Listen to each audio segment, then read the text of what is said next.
पिता पुत्र पवित्रात्मा के नाम पर आमीन। सर्वशक्तिमान महान परमेश्वर पिता, हम आपको धन्यवाद देते हैं, राजाओं के राजा प्रभुओं के प्रभु प्रभु यीशु मसीह। पिछली रात के लिए, आज के दिन के लिए, इस शाम रात के लिए पिता हम धन्यवाद देते हैं कि आपने अब तक हमें जीवित, सुरक्षित और अचानक मरण से बचाया। हर अप्रिय घटना से, हर दुर्घटना से, हर एक्सीडेंट महामारी से बचाया, उसके लिए धन्यवाद पिता। आज तक जो भी हमसे मन वचन कर्म से अपना कर्तव्य पूरा ना करने से जो हमसे पाप गुनाह हुआ हो, उसके लिए हमें क्षमा कीजिए, दया कीजिए, कृपा कीजिए, हमें दंड ना दीजिए, हमारे कर्ज गुनाह अपराध क्षमा कीजिए, ताकि हम आपके कहे अनुसार जीवन जिए, पाप गुनाह से दूर रहे, पवित्रताई और खराई में चल सके। प्रभु इस घर को, अपने आप को, अपने छोटे से परिवार को प्रभु आपके बलवंत हाथों देता अपने लहू में छुपाइए, कवर कीजिए, सील मसा कीजिए, अभिषेक कीजिए। प्रभु शैतान की सारी चालों से हमें, हमारे जीवन, हमारे शरीर, प्राण, आत्मा, मन, विचार को बचा के रखिएगा, ताकि हम पवित्रताई और खराई में, सिधाई में चलते जाएं और आपके भावता योग्य अपने आप को समर्पित कर सकें। प्रभु आपके बेटे बेटियों के लिए जितने प्रभु आज का वचन सुने, आप सारे परमेश्वर आपके बेटे बेटियों को आपके हाथों में देता हूँ। उनकी अगुवाई कीजिए, उनकी सुधि लीजिए और प्रभु आज का वचन सुन के वो जीना सीखे। प्रभु एक सही रास्ता पकड़े, इस योग बनाइए। सारी बातों को आपके चरणों में रखते हुए विनती नाजरत के यीशु मसीह के नाम से पिता आपसे मांगता हूँ। जब आपके भजन और गीत को गाएं, हमारे जीवन से आपको महिमा मिले। आमीन।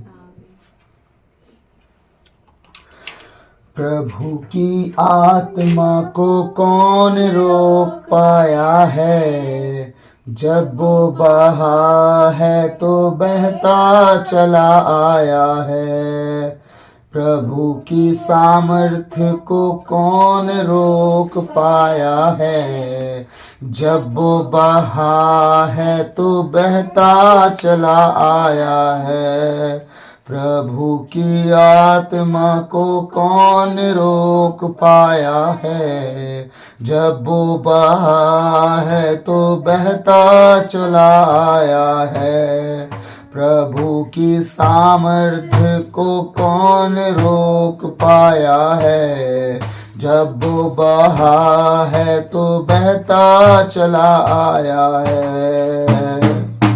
सरहदें तेरी दुआओं को रोक पाएंगी ना, तू जहाँ चाहता वहाँ आत्मा ही जा पाएगा। सरहदें तेरी दुआओं को रोक पाएगी ना, तू जहाँ चाहता वहाँ आत्मा ही जा पाएगा।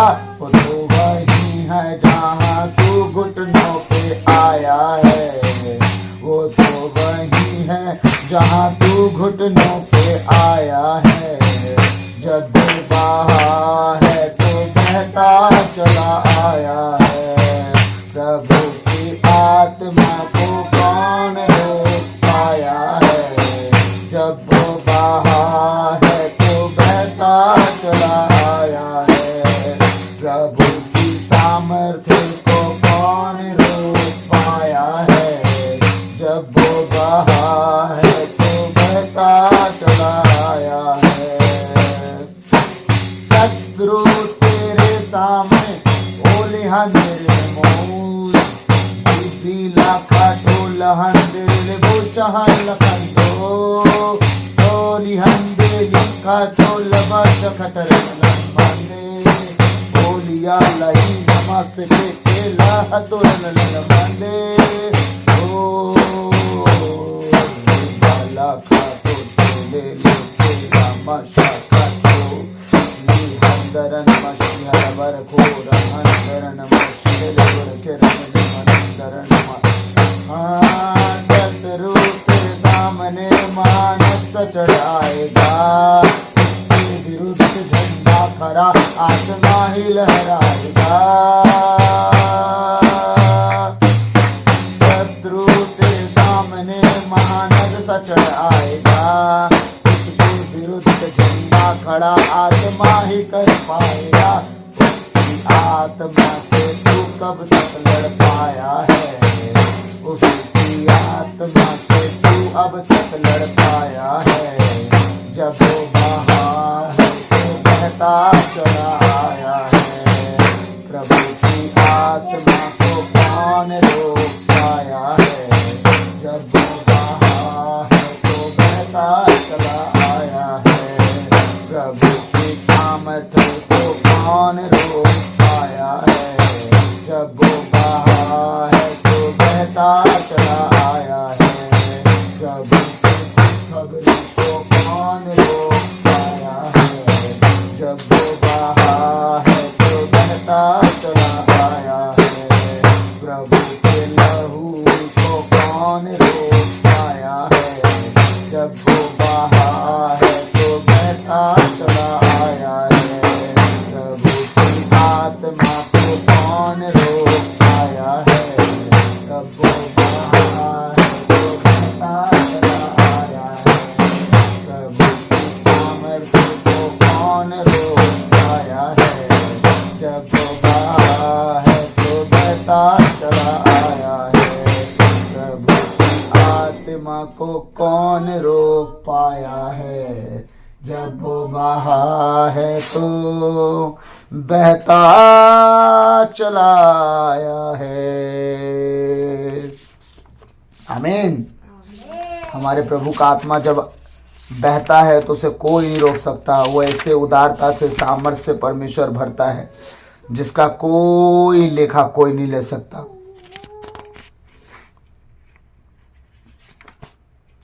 आमीन।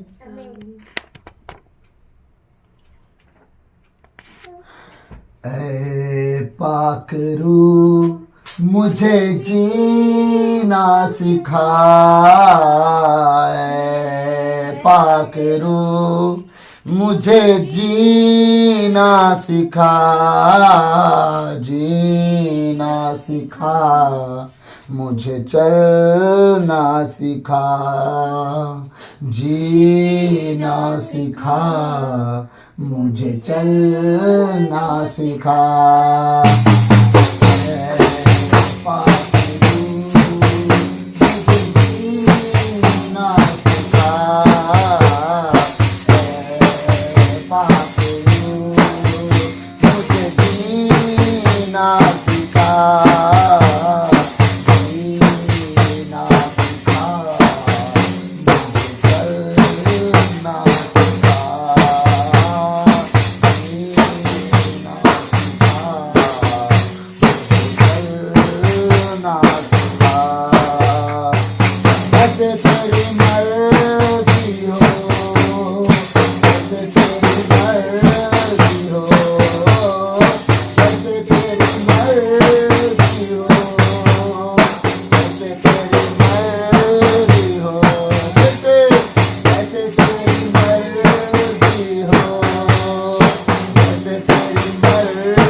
मुझे चलना सिखा। जीना सिखा मुझे चलना सिखा। अपना मस्ता दे दे मुझे, मैं तेरी तारीफ करूं। अपना मस्ता दे दे मुझे, मैं तेरी तारीफ करूं। ऐ पाक रूह तेरे कामों से मैं तेरी तारीफ करूं। ऐ पाक रूह तेरे कामों से मैं तेरी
चलना सिखा, जीना सिखा, मुझे चलना सिखा।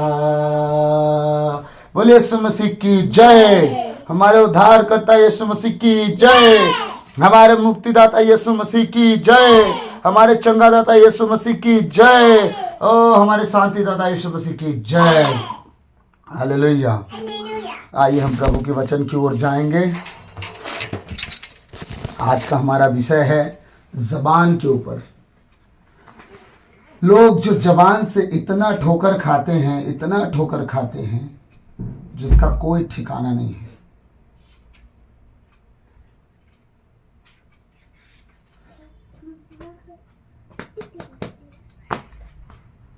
तो प्रभु कह रहे हैं कुछ और, मैं आप लोग से कुछ और बात करूं। तो आज मैं आप लोग से एक और अच्छी बात कहने जा रहा हूं कि मैं आप लोग को एक शिक्षा देना चाह रहा हूं इस YouTube के जरिए। आँख, मन, हृदय और जुबान, ठीक है। तो मैं हेडलाइन डाल दूंगा, हमारे जीवन में पाप आता कैसे है। आँख से शुरुआत होती है, हम जब तक देखते नहीं पाप एंटर नहीं होता, ठीक है। और वो चलता कहाँ है, आँख से होने के बाद मन में, ठीक है। मन में चलता है। अगर आँख से दिख के अगर मन में नहीं चल पाया तो आप पाप नहीं कर पाए हैं।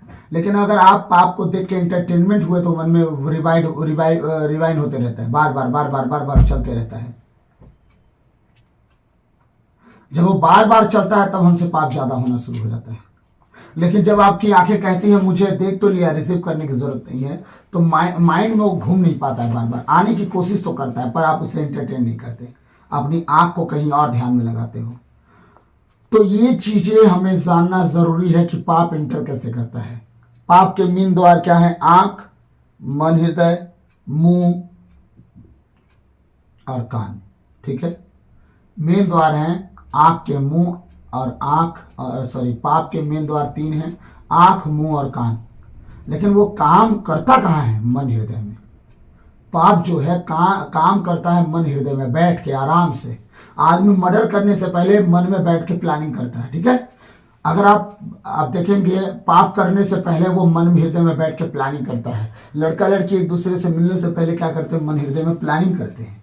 हम कहाँ मिलेंगे, कैसे मिलेंगे, क्या मैसेज डालें, क्या व्हाट्सएप में मैसेज छोड़ें, कैसे बात करें, किसके द्वारा बात करें। वो बोल के नहीं सबको सुनाते अपने मम्मी पापा को, वो बैठ के प्लान करते हो। कहाँ होता है, आपके मन और हृदय के अंदर सारा प्लानिंग अंदर चलती है। अब दिखाई कहाँ से हुआ, लड़का लड़की एक दूसरे को पसंद कहाँ किए से, आंख से। अपने दुश्मन को मारना था तो कहाँ से दुश्मन दिखा, आंख से। हाँ, किसी को चोरी करना है किसी चीज को, कहां से दिखाओ चोरी करने। अंधा चोरी करने जाता है क्या, आंख से। और प्लानिंग कैसे होती है, चोरी। अब बताइए, चोर देखते के साथ चोरी कर लेता है, नो, प्लानिंग करता है हम शटर कैसे तोड़ेंगे।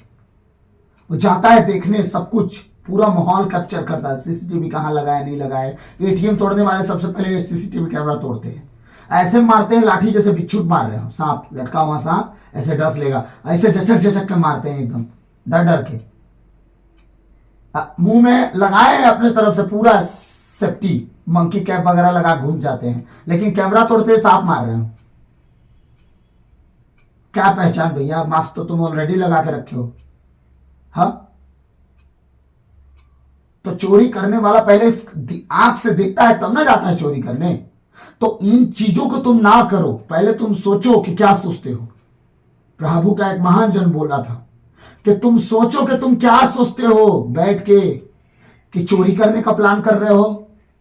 आज नहीं तो कल गवर्नमेंट तुम्हें धरेगी बेटा, ऐसा सुताई करेगी, ऐसा सुताई करेगी कि तुम ना देखने लायक बचोगे ना दिखाने लायक। क्यों, पीछे मुड़ के तो देख नहीं पाओगे कि बैग कहां से लाल है।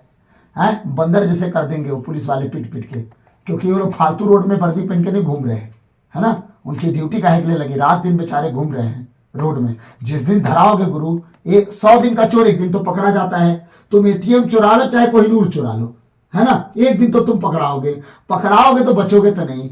हाँ, क्योंकि हमारे पापा बोलते थे सब ठीक है, चोरी, हत्या, पाप 3 चीज खुलेगा। वो खुलेगा, आप पर प्रकट होगा, आज नहीं तो कल किसी न किसी रूप में वो प्रकट होगा। आपको उसका लेखा देना पड़ेगा। क्या, चोरी, हत्या और पाप। चाहे मुंह से हुआ हो, कान से हुआ हो, जबान से हुआ हो, आंखों से हुआ हो, सारे पाप का लेखा आपको देना पड़ेगा। तो करो चोरी आंखों से। चोर चोरी करने से पहले आंखों से चोरी करता है ना, बैठ के प्लान करता, हाँ वो मेरा हो जाएगा, वो मेरा हो जाएगा।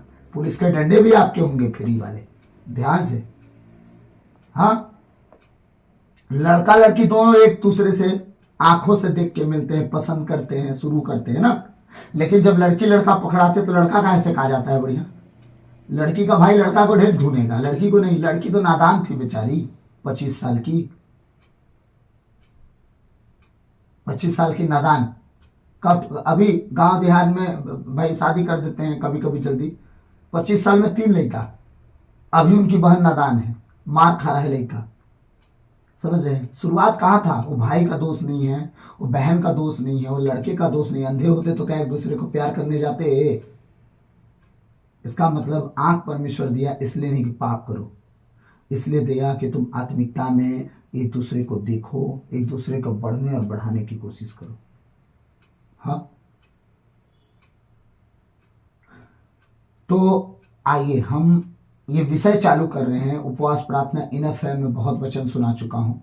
हाँ, उपवास प्रार्थना के विषय में कुछ भी बोलूँगा कम पड़ेगा। अभी तो बहुत सारे उपवास प्रार्थना के मैसेज हैं, बीच बीच में आप लोग को देते रहूँगा।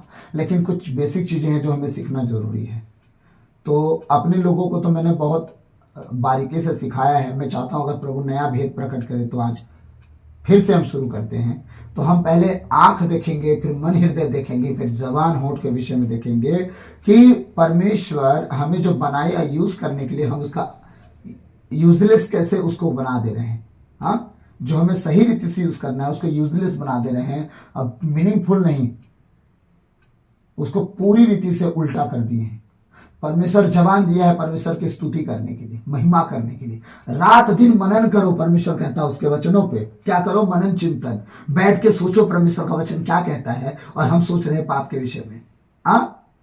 प्रभु कहता है आंख तुम्हें दिया गया है क्या करने के लिए? आत्मिक चीजों पर दृष्टि लगाने के लिए, स्वर्गीय चीजों पर दृष्टि लगाने के लिए। हम संसारिक में आंख लगा के बैठे हैं। जबान दिया है उसकी महिमा करने के लिए। हम क्या करें? गाली बक रहे हैं, विरोध कर रहे हैं, बुराई कर रहे हैं, चुगली कर रहे हैं, निंदा कर रहे हैं। हाँ, जबान के द्वारा। कान से परमेश्वर कहता है क्या करो? उसकी महिमा को सुनो, उसके आवाज को सुनो जो दुर्लभ हो गया है। जिस तरह से मूसा क्या नाम था, सैमुएल के दिनों में परमेश्वर की आवाज सुनना दुर्लभ हो गया था, अब भी दुर्लभ हो गया है। कान दिया है उसकी आवाज सुनने के लिए। समझो, बैठो थोड़ी देर। हाँ, अब हम क्या सुन रहे हैं? कानों में बुराइयां, गालियां। लोग गाली दे रहे हैं, बैठ के सुन रहे हैं। आपका हृदय नहीं कचोट रहा है, गाली बक रहा है, क्यों बैठे? अपने कान को क्यों अशुद्ध कर रहे हैं? बुराई चल रही है, हम क्यों बैठ के सुने? हमारा कान हमें परमेश्वर दिया है क्या करने के लिए? पवित्रताई और खराई को सुनने के लिए, प्रभु की महिमा को सुनने के लिए, उसके भजन और गीतों को सुनने के लिए। प्रभु का वचन कहता है स्तोत्र ग्रंथ अध्याय 1:3 में कि आप जब परमेश्वर का वचन, इस भविष्यवाणी की पुस्तक के वचन को जब पढ़ेंगे तो भी, सुनेंगे तो भी आशीषित होंगे। तो कान सुनने के लिए बना है ना। हाँ, और हम क्या कर रहे हैं? दुनिया भर की पंचायती और उसको बैठ के सुन रहे हैं। अब इसीलिए मैं चाहूंगा कि हम जो बेसिक चीजें हैं अगर सीख गए, अगर ये दिमाग में चल गया, तो मैं कह रहा हूं 99% तो आप ऐसे ही पाप से बच गए। और जब पाप से बच गए, धार्मिकता तो आपके पास है। परमेश्वर का आत्मा कभी छोड़ के जाता है किसी को? हम शोकित करते हैं उसको, वो बैठ के दुखी हो जाता है एक जगह। जब हम पाप छोड़ देते हो, आनंदित होता है, फिर हमारे जीवन में वो काम करता है। सारे रास्ते को क्लीन, झाड़ू पोछा के साथ सारे गड्ढों को भर देता है। जितना कचरा जीवन का उस गड्ढे में डाल के प्लेन कर देता है, गड्ढे में गिरने नहीं देता। आमीन। प्रभु का वचन कहता है अगर तुम खड़े हो तो ध्यान रखना कहीं गिर ना जाओ। इसका मतलब तुम खड़े हो तो आज तो लग रहा है सब मस्त है, नौकरी है, घर है, पैसा है, बैंक बैलेंस सब चल रहा है, तो ध्यान रखना शैतान का ढोक खोद रहा है। कल लड़का गिरेगा, पति गिरेगा, नशे में चल जा रहे हैं, बच्चे नशे में चल जा रहे हैं, पति खत्म। गवाही क्या रही है? मेरा पति तो दारू नहीं छोड़ रहा है, मेरा बच्चा तो मनमानी जी रहा है। हाँ, मेरी सास तो सुनती नहीं है, मेरी बहुरिया तो मानती नहीं है। हाँ, क्या चल रहा है? खड़े तो थे पर ध्यान से खड़े नहीं थे, और क्या हो गया? आप गड्ढे में गिर गए। शैतान हमेशा गड्ढा खोदता है, लेकिन पवित्र आत्मा उस गड्ढे को भाटते रहते हैं जब आप सतर्कता से खड़े रहते हैं। आपके मुंह से कभी भी कुछ नहीं निकलता। आपकी कमजोरी को शैतान को कंफ्यूज कर देते हो कि मेरी कोई कमजोरी है ही नहीं बाबू, तो कर ना हल्ला। आपके घर में लड़ाई चल रही है, एक जन को मुंह बंद कर लेना है। अब वो कहेगा उकसाया, मैं उकसा नहीं भाई, अब दूसरा प्लान करो। वो नहीं जान रहा है कि अंदर कितना उकसा है, बोलोगे नहीं तो जानेगा नहीं। इसलिए मुंह बंद रखो, कंफ्यूज कर दो शैतान को। एनिमी कंफ्यूज मतलब आप बच गए। इसलिए अनोखी भाषा जरूरी है हर एक जन को, ताकि एनिमी कंफ्यूज रहे कि अपने लिए क्या परमेश्वर से मांग गया। क्योंकि जो अपरिचित भाषा में बोलता है वो परमेश्वर से बातें करता है। परमेश्वर से बातें करने वाला छोटा मोटा व्यक्ति होगा तो इसीलिए सब बातों को समझना है। तो हम क्या देखेंगे, आंख, मुंह और जीभ, कान और मन, हृदय, इतना विषय है, ठीक है। और ये टाइप में करवा दूंगा जब तक ये विषय चलेगा, हर वीडियो में यही विषय आएगा। तो हम पहले आंख के विषय में देखेंगे और आंख खत्म होएगा तब हो जाएगा तो हम मन हृदय के विषय में देखेंगे। जब मन हृदय खत्म हो जाएगा, मुंह और जीभ के बारे में, हम होठों के बारे में देखेंगे। आमीन। तो आइए पहला हम संदेश देखेंगे आंख के विषय में, ठीक है। ये आंख का संदेश है, तो ये वचन कोई मिस ना करे, मैं यही चाहूंगा, और सब ध्यान से सुनेंगे, ठीक है।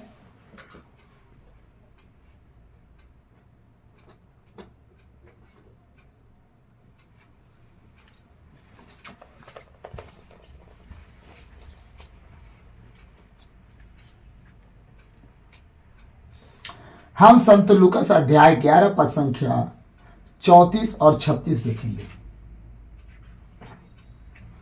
संत लूकास के अनुसार सुसमाचार अध्याय 11 पद संख्या 34 और 36 देखेंगे। और एक एक वचन पे बहुत ध्यान से आप मनन चिंतन करना, ताकि मैं बहुत ज्यादा वचन दूंगा, वचन पे ध्यान नहीं दोगे। इसीलिए मैं चाहता हूं कि मैं थोड़ा थोड़ा वचन दूं और वचन की गहराई तक आपको लेके चलूं। आमीन। 11 ना, पेज नंबर है 113। प्रभु का वचन कहते हैं, तुम्हारी आंख तुम्हारे शरीर का क्या है, दीपक है। यदि तुम्हारी आंख अच्छी है तो तुम्हारा सारा शरीर, क्या, सारा शरीर भी प्रकाशमान है। किंतु यदि वह बीमार है तो तुम्हारा सारा शरीर भी अंधकार है। 36 वचन क्या कह रहा है, यदि तुम्हारा सारा शरीर प्रकाश में रहता है और उसका कोई अंश अंधकार में नहीं रहता, तो वह वैसा ही सर्वथा प्रकाशमान होता है होगा, जैसा जब दीपक अपनी किरणों से तुमको आलोकित कर देता है। आमीन।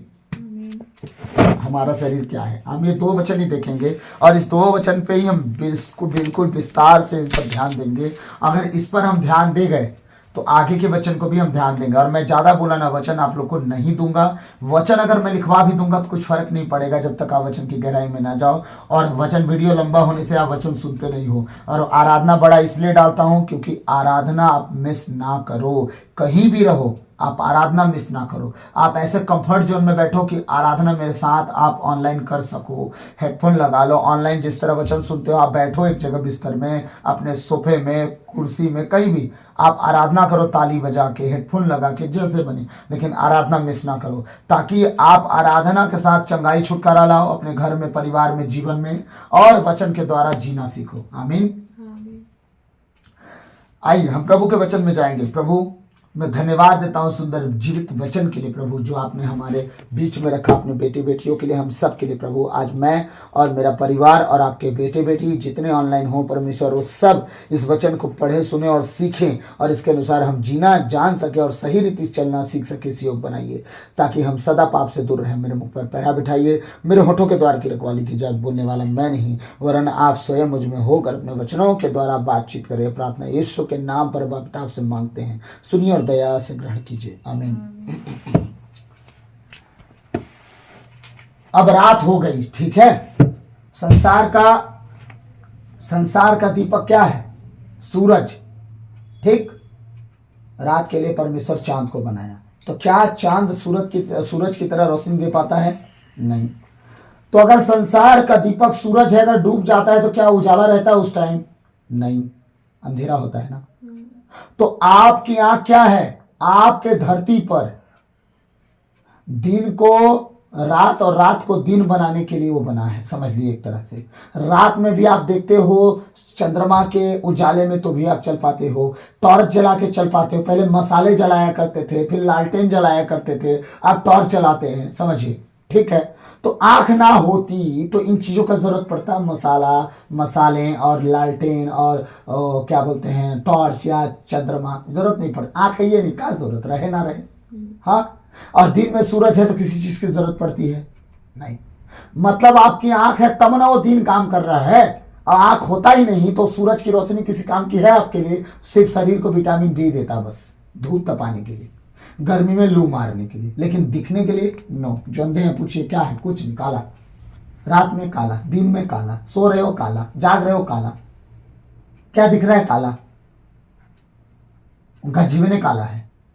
लेकिन अगर परमेश्वर आपको आंख दिया और आप देख सकते हो, तब तो आप फंस गए। अंधों से तो परमेश्वर लेखा कम लेगा, लेकिन देखने वालों से बढ़िया लेगा। गूंगों से तो कम लेगा, लेकिन बोलने वालों से ज्यादा लेगा। बहरों से तो कम लेगा, सुनने वालों से ज्यादा लेगा। समझ में आया? जो कुछ नहीं कर सकते उनसे कम, लेकिन जो कुछ कर सकते हैं, जिन्हें लायक बनाया वो कुछ करने के, उनसे वो ज्यादा लेखा लेगा। तुम्हें तो दिखता था ना, वो तो बिना देखे पाप में चला गया, तुम तो देख के पाप कर रहे थे, उसका क्या? वो तो अंधा था, मेरे नाम को नहीं जान पाया, महिमा नहीं कर पाया। तुम तो देख रहे थे कि भविष्यवाणी की पुस्तक में क्या लिखा है। तुम तो देख रहे थे कि पाप नहीं करना है, व्यभिचार नहीं करना, उसका परिणाम गलत होता है। तुमने क्या किया? हाँ, जबान दी परमेश्वर महिमा कर ले, गूंगा तो नहीं था तू? क्या परमेश्वर की महिमा किया? टाइम ही नहीं मिलता है। आजकल के ईसाइयों को बहाना, टाइम में नहीं मिलता है प्रार्थना करने के लिए। हाँ, वो समझ में आ रहा है क्या बहाना है? टाइम नहीं मिलता। यीशु मसीह ने क्या कहा था? एक हवन कुंड बनवा लेना, कहा था कि नहीं कहा था? बाइबल में बता रहा हूं, कहा था। आज के ईसाइयों के लिए बता रहा हूं, कहा था हवन कुंड बड़ा सा बनवा लेना, उसमें होम सकला घी, हाँ, धूपबत्ती अगरबत्ती सब लेके बैठना, आम फट स्वाहा करते रहना, सवेरे 2 घंटा, शाम को 2 घंटा, तब यीशु मसीह खुश होगा। अब घी 1 लीटर डेली, सवेरे आधा लीटर, शाम को आधा लीटर, स्वाहा स्वाहा करने के लिए डेली कहा है प्रभु। ईसाई लोग के टाइम नहीं है, बेचारे कैसे करेंगे बताइए? उनके पास तो टाइम ही नहीं है, करे तो करे कैसे? यीशु मसीह ने तो कहा ना स्तोत्र ग्रंथ 50 में, तुम्हारे होम बलिदान मुझे चाहिए, बिल्कुल देना कंपलसरी है, उठ सवेरे और शाम को। आजकल का गोली है, हम सोने के बाद प्रार्थना करेंगे, उठने से पहले प्रार्थना करेंगे, इसके बाद टाइम नहीं है हमारे पास। तो समझ में आया? हाँ, जब हम सो जाएंगे तब प्रार्थना करेंगे और उठने से पहले प्रार्थना करेंगे। जब नींद खोलेगी तब प्रार्थना के लिए टाइम नहीं है, घर का काम करने के टाइम है। अब वहां टाइम कहां मिलेगा? घर का काम कौन करेगा? हम प्रार्थना कर देंगे तो है। यीशु मसीह सब न जानता है, हम सो के प्रार्थना कर तो रहते। बहुतों जन का यही कन्फेशन है, थोड़ा हम धन्यवाद दे लेते हैं उठ के। यही तो प्रभु चाहता है, हवन सकला लेके बैठो, हवन करो, हवन करो, हवन करो। है प्रभु ने क्या मांगा हमसे? धन्यवाद का बलिदान। चलते फिरते उठते बैठते, वो तो ये भी नहीं बोला कि बाथरूम करते तुम नहीं बोल सकते। लेकिन आज के मसीही लोग बड़ी धर्मी हैं, बाथरूम करते करते कैसे धन्यवाद बोलेंगे हम? ये भी कोई टाइम है धन्यवाद बोलने का? हाँ, बाकी टाइम हम क्या सोचते हैं कि क्या सोचते हैं, इस पर ध्यान नहीं है हमारा, क्योंकि हमारा माइंड चलते रहता है, चलते रेस में है, रेस में घोड़ा जैसे दौड़ रहा है। वो कहाँ नहीं जा रहा है? बस प्रभु के पास, जहां उसको विश्राम मिलेगा, बस वही माइंड नहीं जा रहा है, मन हृदय वही नहीं जा रहा है जहां विश्राम मिलेगा। जहां विश्राम नहीं मिलना है बस वो दौड़े पड़ा है, दौड़े पड़ा है। 70 साल के हो गए, दौड़ नहीं रुकी है अभी तक। 56 साल के हो गए, दौड़ नहीं रुकी है। 45 साल पूर चुके, दौड़ नहीं रुकी है, अभी दौड़ ही रहे हैं। मरने के कगार पे आ गए, अभी तो हाय मेरा बहू, हाय मेरा बेटा चल रहा है। अरे हाय मेरा प्रभु कर, स्वर्ग जाने का टाइम आ गया है तेरा।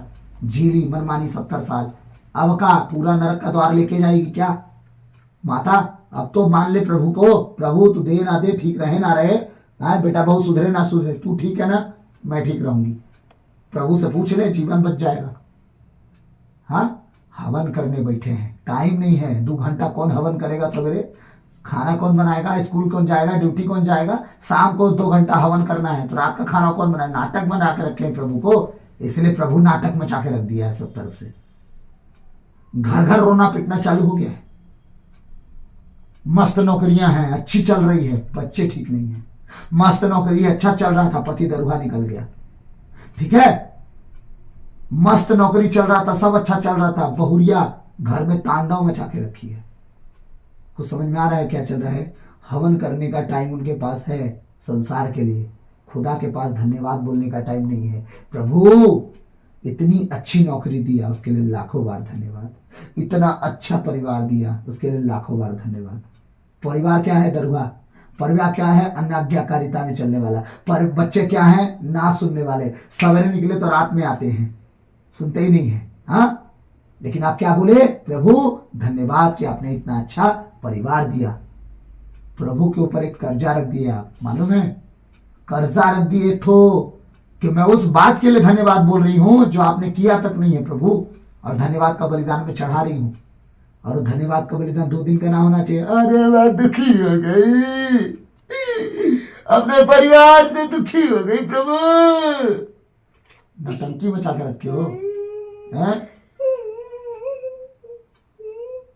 रोने से राज मिलता तो भारत आपका होता। बहुत रोने वाली महिलाएं हैं घर घर, सारी महिलाओं का भारत होता। सारी नेता, परेता, मिनिस्टर, मुख्यमंत्री, सारी महिलाएं होती हैं हमारे घरों की, जिनके पति दरुआ है। रोने से अगर राज मिल जाता तो इसका मतलब धन्यवादी बनो, ताकि खुदा देख के सुन के परेशान हो जाए। भाई पवित्र आत्मा कैसे, वो किस बात के लिए धन्यवाद दे रही है? कहती मेरा पति, मेरा परिवार इतना अच्छा है, उसके लिए धन्यवाद। सही में अच्छा है। अरे दरुआ 1 नंबर का यार प्रभु है, तो सीधा करो उसको। क्या करे? फेफड़ा में पानी भरो, भरो फेफड़ा में पानी। दूसरे दिन हॉस्पिटल में मिलते हैं, क्या होता है? पानी भर गया फेफड़ा में, गाय दारू पीने लगे थे। हाँ, अब पिएगा दारू? अब तो नहीं पीऊंगा, प्रभु बचा ले, एक बार नहीं पीऊंगा, चर्च भी जाऊंगा, प्रार्थना भी करूंगा। तब पत्नी कहती प्रभु और धन्यवाद, आपने बहुत अच्छा किया। पत्नी रोना पिटना शुरू, मर जाएगा तो अरे मारने वाला ही परमेश्वर है, बचाने वाला ही परमेश्वर है, तू क्यों डरती है? इतना दिन रोई ना कि सुधर जाए, सुधारने के लिए तो बिस्तर में भेजा है वो। हाँ, कुछ लोग अपने पतियों का कद्र नहीं करते, इसलिए परमेश्वर उन्हें ऐसा सिस्टम में डाल देता है कि पत्नियां बैठ के सोचते रहती अब क्या कर रहे हैं, इतना दिन तो चाव लिए, अब चावो, बैठ के उसका पैर धो, हाथ धो, बाथरूम पोटी साफ करो। जब वो जी रहा था, चल फिर रहा था, तुम्हारा मदद कर रहा था, तुम्हारा बुद्धि नहीं खुला, नौकर की तरह ट्रीट करे, है ना? उसे गुलाम की तरह बिहेव किए, जो मन में आया बकते गए, जो मन में आया चलते गया, जैसा मन में आया करते गया। एक छोटा सा एक्सीडेंट, प्रभु बैठा देता है बिस्तर में, जा कर मजा, घरों संभाल, बहरों संभाल। अब नशा फटता है फिर महिलाओं का। कुछ पति लोग पत्नियों को इतना इग्नोर कर देते हैं जैसे कि उनका कोई लेना देना ना हो, किसी और के घर की हो। पत्नियां दुनिया ही छोड़ देती, प्रभु के हाथ में चली जाती। पति लोग बुढ़ापे का सहारा कुछ नहीं, कोना में बैठ के सोचते रहते काश मेरी पत्नी होती अभी, उसके साथ बहुत बुरा बर्ताव किया, जीते जीते इज्जत ना की बेटा तुम। मानव स्वभाव यही है, जीते जी कोई इज्जत नहीं। यीशु मसीह जिंदा थे, कोई इज्जत किया है?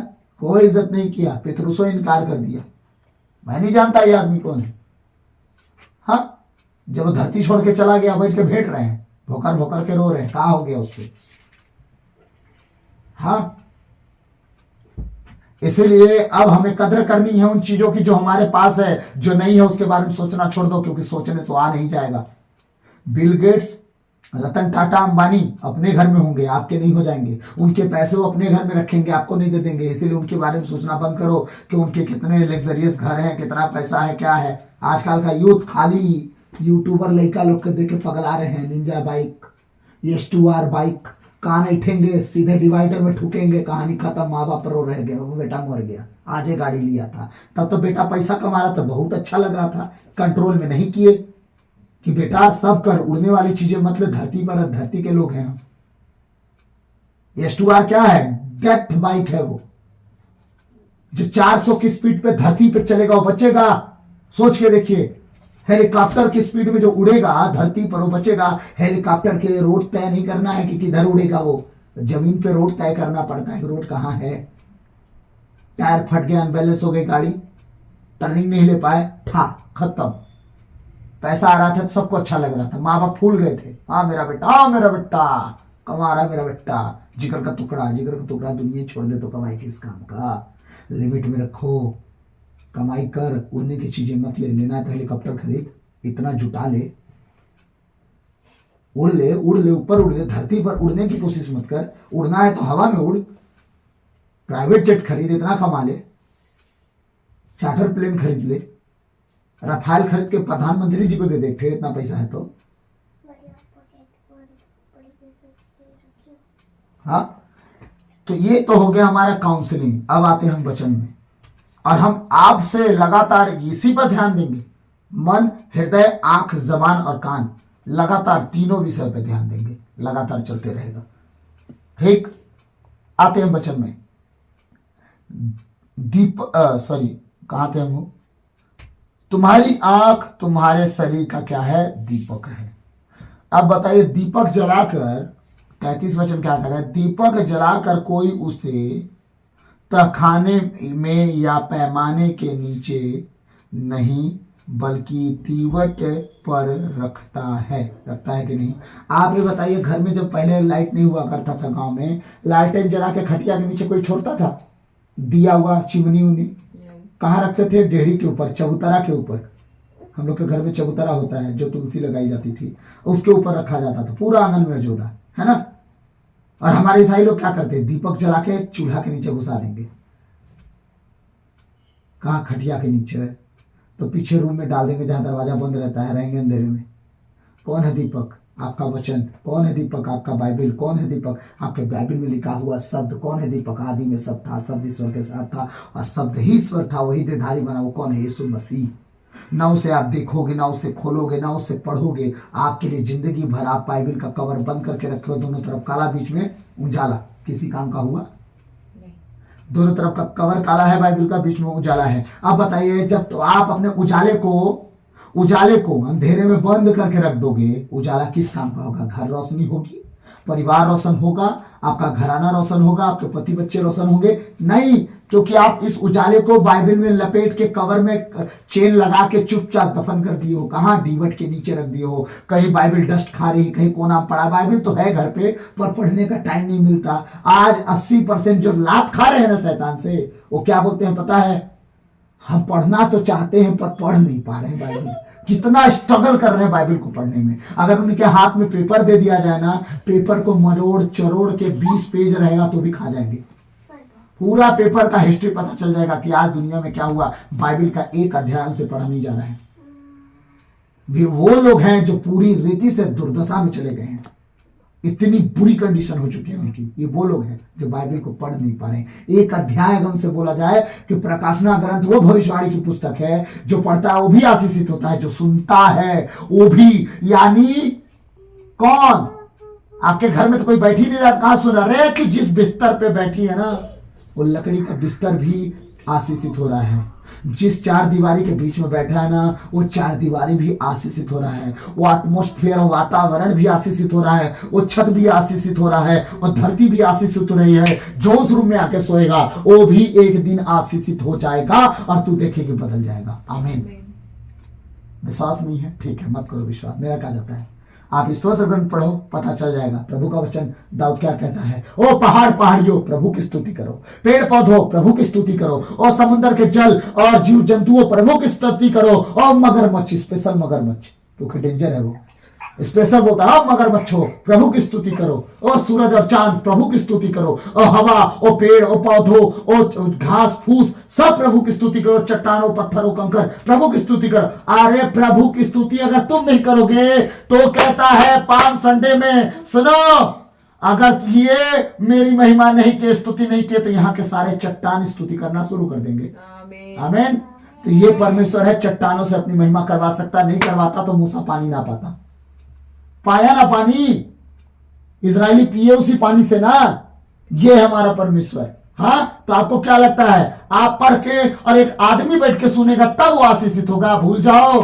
ये बाइबल का वो सामर्थी वचन है कि हवा तक उसकी आज्ञा मानती है। तो जिस रूम में आप रहते हो, क्या वो एटमॉस्फेयर जिसमें आप बैठ के वातावरण में आप बाइबल पढ़ोगे, क्या वो वातावरण शुद्ध और पवित्र नहीं होगा? तो क्या उस वातावरण में आने वाला व्यक्ति पवित्र नहीं होगा?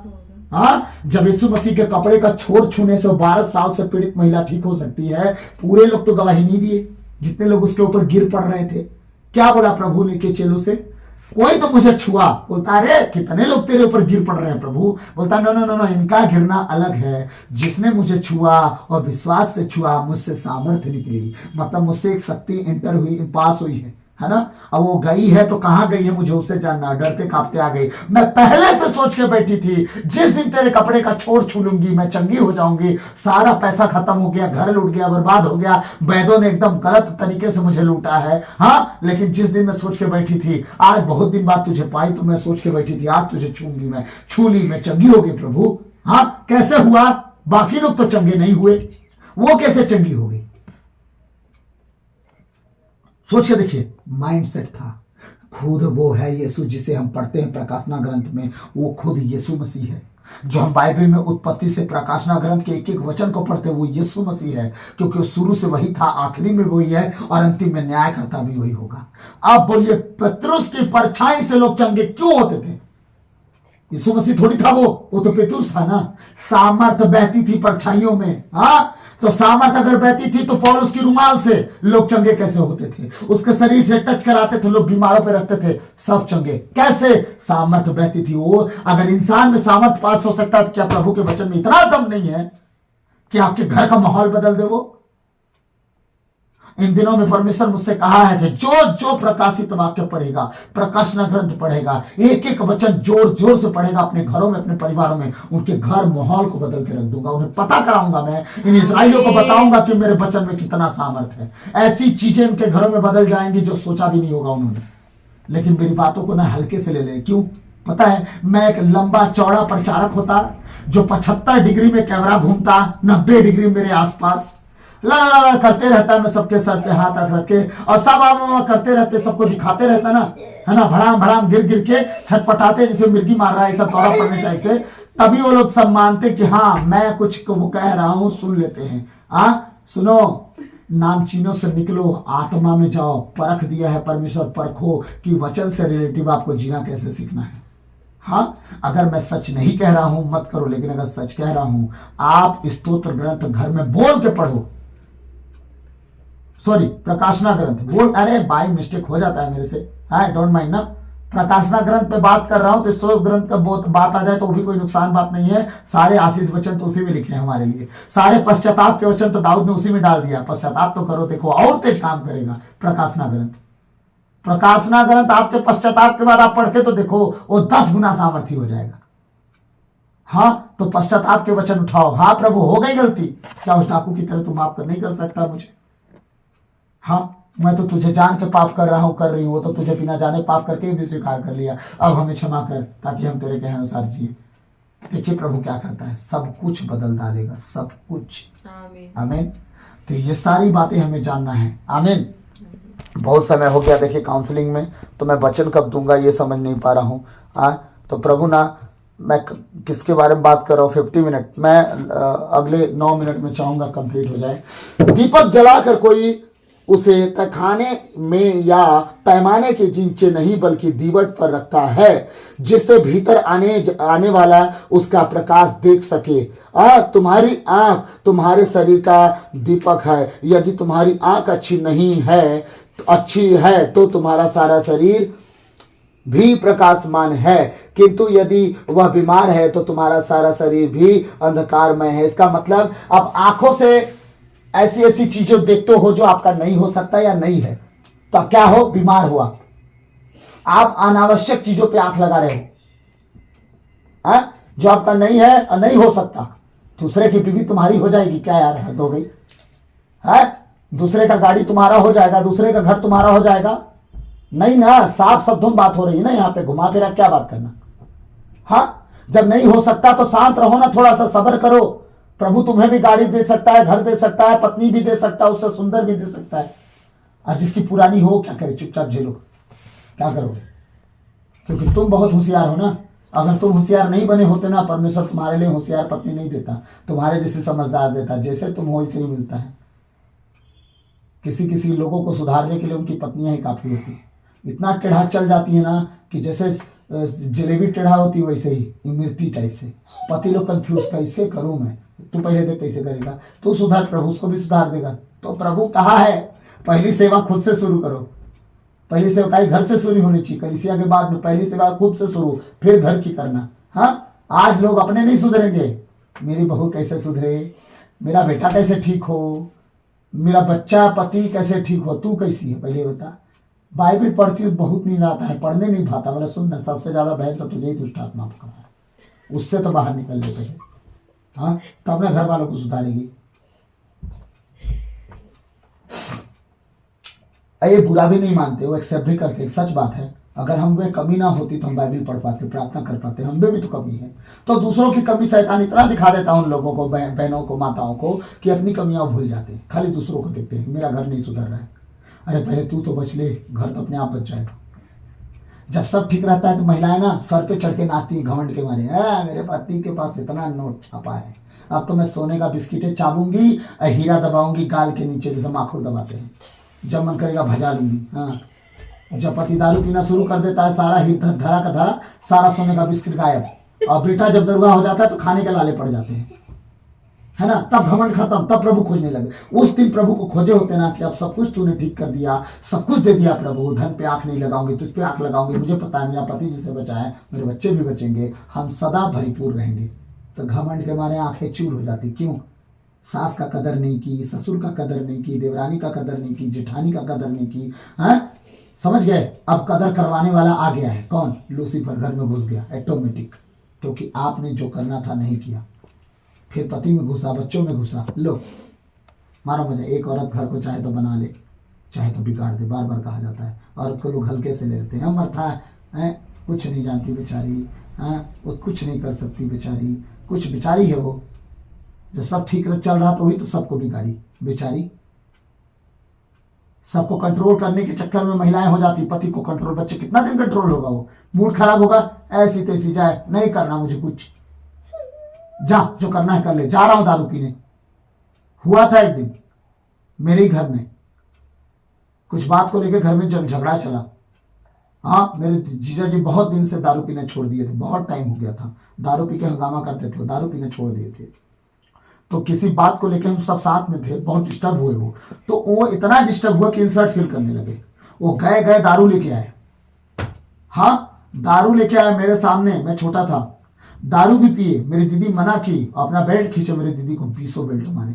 उसकी कोई गलती नहीं थी, हम साथ में थे, सारा बात को मैं समझ रहा था, सब कुछ। हम दीदी के साथ हम तीनों बात कर रहे थे, उनको समझा भी रहे थे, जीजा जी हो गया, छोड़ दीजिए, आप बुरा मत मानिए, जाने दीजिए, हो गया, जो नहीं होना था नहीं हुआ, वो बात खत्म।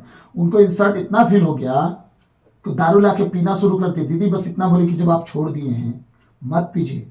वो अपना आदमी सारा गुस्सा मेरी बहन पे निकाल दिया, मैं कुछ नहीं कर पाया। 12 साल का था मैं,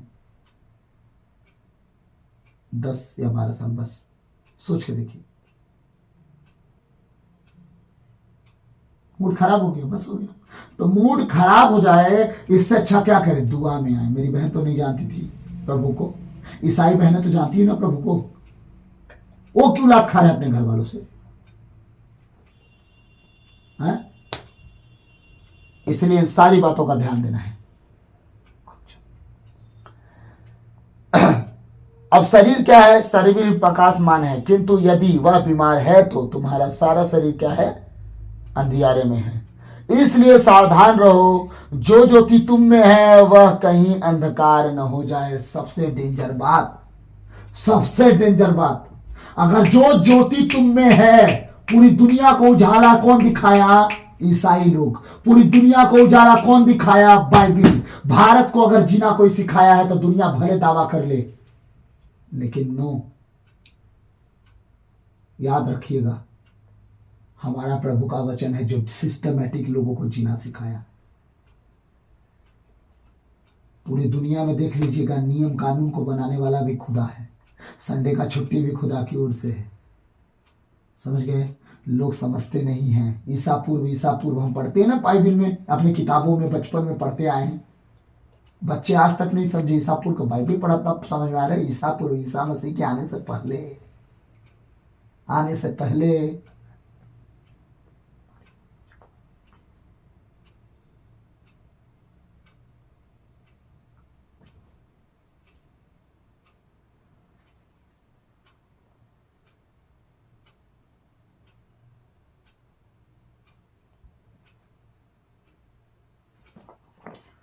प्रभु का वचन क्या कह रहा है?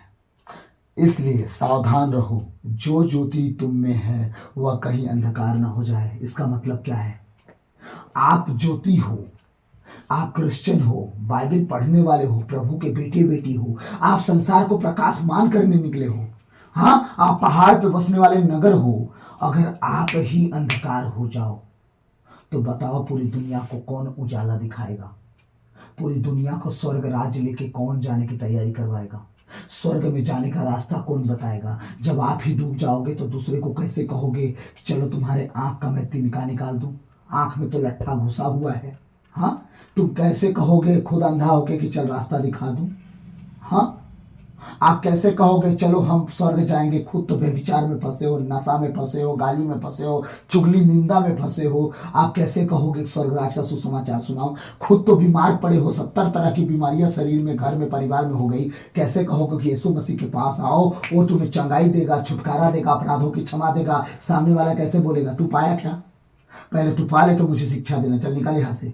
इसीलिए आज तक हम गैर जातियों को सुसमाचार सुनाने लायक नहीं रह पाए।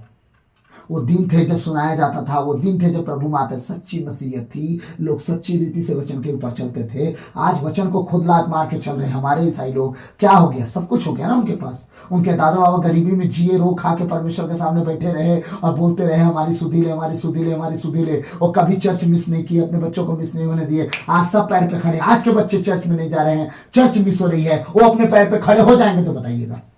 लाख पढ़ाई पढ़ ले, गवर्नमेंट खत्म कर देगी सारा उनका सुख सुविधा, सारा सुख सुविधा खत्म कर देगी, सबको एक समान बना देगी। फिर जो 45-55% पर नौकरी मिल रही थी ना, और 90% लड़का लेके घूम रहे थे बेचारे, नहीं पा रहे थे नौकरी, है ना, जनरल वार्ड जब एक समान हो जाएगा तो 45% पासिंग मार तो हो जाता, नौकरी लग जाती बोलते हैं ना, तब 90% लाते तक ना नशा चटक जाएगा।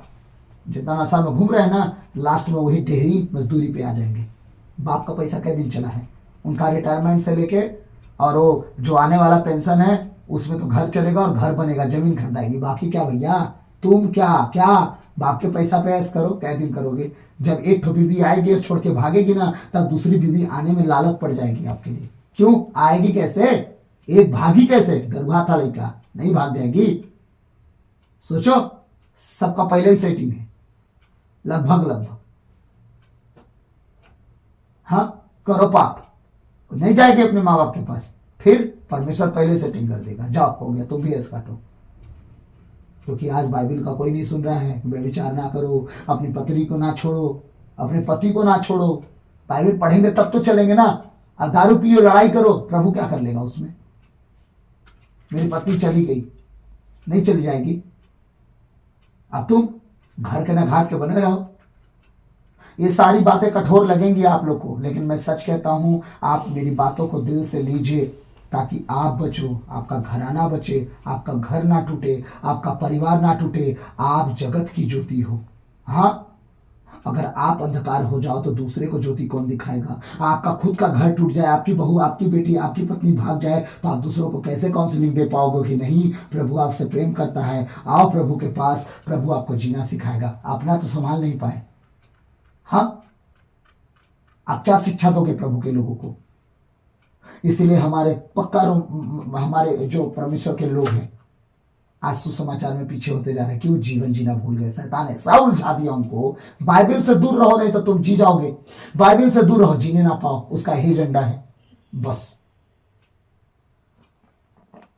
प्रभु का वचन कह रहा है, मैं इसे और विस्तार से बता सकता हूं लेकिन ना समय ज्यादा हो रहा है। यदि तुम्हारा सारा शरीर प्रकाश में हो, प्रकाश में रहता है और उसका कोई अंश अंधकार में नहीं रहता, तो वह वैसा ही सर्वथा प्रकाशमान होगा जैसा वह दीपक अपनी किरणों से तुमको आलोकित करता है। देखिए, प्रभु का वचन कह रहा है, अगर तुम प्रकाशमान हो और तुम में कोई पाप नहीं, कुछ भी बुराई नहीं है, तो याद रखना, जिस तरह दीपक पूरे घर को रोशन करता है अपनी किरणों के द्वारा, आप भी अपने घर को, परिवार को, कलीसिया को, समाज को और अपने प्रभु के सारे समाज को, मतलब एक जगह की नहीं, पूरे जगहों की बात हो रही है। हाँ, सबकी बात हो रही है। सबको फिर आप प्रकाशमान कर सकते हो अपने प्रभु के वचन को बता बता के, सब प्रकाशित हो सकते हो, गिरेंगे नहीं। उजाले में रहने वाला ठोकर खाता है क्या? नहीं ना। तो आप जब उजाला उन्हें दोगे वो ठोकर खाएंगे नहीं। आप दीपक बनो, हाथ में दिया लो, लोगों को रास्ता दिखाओ, लेकिन कब? जब आप पूरी तरह से प्रकाशमान हो, पवित्रताई में हो, खराई में हो, और एक भी पाप आप में ना रहे। आप प्रभु के सामने सदा उपस्थित रहो, अपने गुनाहों को लेकर, गलती हो गई क्षमा कर दे प्रभु। हाँ, तो आप जब इस तरह से जियोगे तो दूसरों का रास्ता दिखा पाओगे। इसलिए अंधे मत बनो, ताकि आप भी गिरो उसको भी गिराओ, ऐसे ना करो। हाँ, तो प्रभु इन वचनों के द्वारा हम सबको आशीष दे। आमीन। आइए हम अंतिम प्रार्थना में जाएंगे। सर्वशक्तिमान महान परमेश्वर पिता, हम आपको धन्यवाद धन्यवाद धन्यवाद देते हैं। राजाओं के राजा, प्रभुओं के प्रभु, प्रभु यीशु मसीह, पिछली रात के लिए, आज के दिन के लिए, शाम रात के लिए पिता हम धन्यवाद देते हैं कि आपने अब तक हमें जीवित, सुरक्षित और अचानक मरण से बचाया, हर प्रिय घटना से, हर दुर्घटना से, एक्सीडेंट, महामारी से बचाया, उसके लिए धन्यवाद। पिछले दिनों आपने प्रभु जबलपुर लेके गए, वहाँ पूरे काम को आपने नियंत्रण में आपने रखा, अपने लोगों को, अपने बेटे बेटियों को आपने प्यार दिखाया, अपनी सामर्थ्य दिखाई, अपना वो जो प्रेम आपसे खो बैठे थे उन्हें वापस दिलाया प्रभु, और बहुत आयत से वो वापस आपको महसूस कर पाए प्रभु। आपने मुझे इस्तेमाल किया, उसके लिए लाखों करोड़ों बार धन्यवाद। मैं उस लायक नहीं था प्रभु, लेकिन आपने उस लायक बनाया, उसके लिए हम लाखों करोड़ों बार धन्यवाद देता हूँ प्रभु। आप जिस तरह सुरक्षित लेके गए उसी तरह घर तक सुरक्षित लाए, उसके लिए धन्यवाद। जबलपुर की कलीसिया के लिए और परमेश्वर, मैं छत्तीसगढ़ की कलीसिया के लिए प्रार्थना करता हूँ प्रभु। अपने विशेषकर अंबिकापुर के धर्म प्रांत के लिए प्रार्थना करता हूँ, वहाँ के आपके बेटे बेटियों के लिए प्रार्थना करता हूँ, लुड़ेक के लिए, पत्थल गांव के लिए, जसपुर के लिए मैं प्रार्थना करता हूँ, वहाँ के आपके बेटे बेटियों के लिए, विशेषकर आपके फादर सिस्टर लोग के लिए मैं प्रार्थना करता हूँ, जो पूरा जीवन आपके हाथों में अपना दिए हैं परमेश्वर। उन्हें अच्छी सेहत, लंबी आयु देना परमेश्वर, उनके जीवन की सारी कमी घटी पूर्ण करना परमेश्वर। अपने बेटे बेटियों का हृदय खोलना, ताकि तेरे बेटे बेटियों से, तेरे दासों से, तेरी दासियों से पूछे उनकी ज़रूरतों को और उन्हें पूरा करें प्रभु। धन्यवाद देता हूँ इस घर को, अपने आप को, अपने परिवार को, अपने माता पिता के घर परिवार को आपके बलवंत हाथों में देता हूँ। अपने आत्मिक बेटे बेटियों को आपके हाथ में देता हूँ। विशेषकर मैं जड़िया के परिवार के लिए, सकालों के परिवार के लिए, और परमेश्वर लुड़क के परिवार के लिए, और परमेश्वर अंबिकापुर के परिवार के लिए पिता आपके लिए आपके सामने रखता हूँ, उन्हें प्रार्थना करता हूँ प्रभु। विशेषकर मैं अपनी बहन के लिए प्रार्थना करता हूँ, जो अपने पूरे घर में अकेली विश्वासी है, उसके पति और उसके दोनों बच्चे जल्द से जल्द प्रभु तुझे ग्रहण करें और तेरे पीछे चलने वाले हो सके, पवित्रताई खराई में बने रह सके, उसके विश्वास के द्वारा उसके घराने को तो बदल परमेश्वर, उसके बच्चों का अच्छा रिजल्ट आए परमेश्वर, और वो अपना मन बदले प्रभु, जल्द से जल्द तेरे पीछे चलने वाले हों प्रभु। सारी बातों को आपके चरणों में रखते हुए यह प्रार्थना बिनती नाजरत के यीशु मसीह के मीठे और मधुर नाम से अब्बा पिता से मांगता हूँ। विशेषकर उनके लिए जो आज वचन सुनने वाले हों ऑनलाइन प्रभु, उनका जीवन बदले, मन बदले, हृदय बदले, उनके कान, आंख और मुंह शुद्ध हो, उनके मन हृदय पाक और पवित्र हो। यह प्रार्थना यीशु मसीह के नाम से मांगता हूँ, सुनिए और दया से ग्रहण कीजिए। आमीन। Hallelujah hallelujah hallelujah hallelujah. धन्यवाद धन्यवाद धन्यवाद यीशु। Hallelujah hallelujah hallelujah. धन्यवाद धन्यवाद धन्यवाद धन्यवाद धन्यवाद धन्यवाद। हे पिता परमेश्वर, पवित्र आत्मा, प्रभु यीशु मसीह, आपकी स्तुति, महिमा, प्रशंसा, बड़ाई हो पिता, आपकी जय जयकार हो। आपको धन्य धन्य धन्य कहते हैं प्रभु। आप महान दयालु, अति करुणामय है, विलम्ब से क्रोधित, दया के सागर, दया के धनी परमेश्वर है। आपके जैसा न तो कोई था, न कोई है, न कोई होगा। सारी बातों को आपके चरणों में रखते हुए विनती यीशु के नाम पर पिता आपसे मांगते हैं, सुनिए और दया से ग्रहण कीजिए। आमीन। प्रभु की विनती, हे पिता हमारे, तू जो स्वर्ग में है, तेरा नाम पवित्र किया जावे, तेरा राज जावे, तेरी इच्छा जैसे स्वर्ग में है वैसे इस पृथ्वी पर भी पूरी होवे। हमारा प्रतिदिन का आहार आज हमें दे, और हमारे अपराध हमें क्षमा कर, जैसे हम भी अपने अपराधियों को क्षमा करते हैं, और हमें परीक्षा में न डाल दे, परंतु बुराई से बचा, क्योंकि राज और पराक्रम और महिमा सदा तेरी ही है। आमीन। क्रूस का चिन्ह पिता, पुत्र, पवित्र आत्मा के नाम पर। आमीन। जय श्री प्रभु आप सबको खूब आशीष दे। तो गॉड ब्लेस यू ऑल। प्रभु आप सबको आशीष दे। प्रभु में सदा आनंदित रहें, प्रभु में बढ़ते जाएं, वचनों पे मनन चिंतन करें, पवित्रताई खराई में चले, पाप गुनाह से दूर रहें आप, और प्रभु के साथ अपना जीवन व्यतीत करें, और वचन को ज़्यादा से ज़्यादा लोगों तक पहुँचाएं। और अब का वचन हमारा सिर्फ एक टॉपिक नहीं, एक महान विषय है जिस पर हम हमेशा खरे उतरे नहीं हो पाते हैं, हमेशा गिर जाते हैं। मैं गहराई तक लेके जाऊँगा, इसीलिए इस वचन का टाइटल ही हम विशेष रखेंगे। तो प्रभु आप सबको आशीष दे। God bless you all. मेरे लिए भी दुआ करें कि प्रभु मेरे लिए मार्ग खोले और उसके सुसमाचार को मैं ज़्यादा से ज़्यादा बांट सकूं, कलीसिया को वो परमेश्वर के पीछे चला सकूं, इस योग बन सकूं और मैं प्रभु में सदा आनंदित रहूं और आपको भी आनंदित कर सकूं। इस योग प्रभु हमें बनाए तो हम एक में निश्चित होकर प्रभु में सदा बढ़ते जाएं। और चलिए प्रभु आप लोग को आशीष दे, आप बचे, आपका घराना बचाया जाए। आमीन आमीन। सबों को जय यीशु।